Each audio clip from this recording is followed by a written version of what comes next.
আমার আজকে নতুন একটা মিনি ব্লগের গন্তব্য শিটং। আমরা আজকে যাব শিটংয়ে। কলকাতা স্টেশন থেকে আমাদের ট্রেন গরিব রথ 9:50-এ আমাদের ট্রেনটা ছাড়বে। আমরা সবাই মোটামুটি রেডি হয়ে ওলা বুক করে একসাথে চলে এলাম কলকাতা স্টেশনে।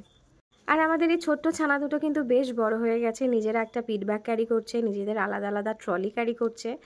আমাদের আর কোনো চিন্তাই রইল না।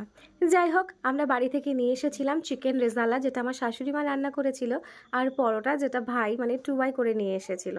কোথাও ঘুরতে গেলে সব থেকে ইম্পর্টেন্ট এই রাতের খাওয়া দাওয়াটা, বেশ এক্সাইটমেন্ট থাকে, কি খাবো, কিভাবে করব, কীরকমভাবে যাব।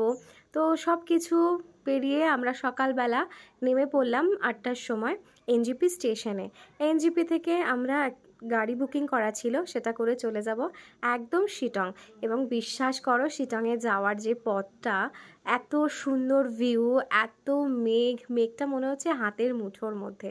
যদিও সব কিছু ভিডিওতে আমি তুলতে পারিনি, কারণ এরকম পরিবেশ ব্লগ করার থেকে আমার মনে হয় ফিল করাটা বেশি জরুরি, যেটা আমি পুরোপুরিভাবে ফিল করেছি।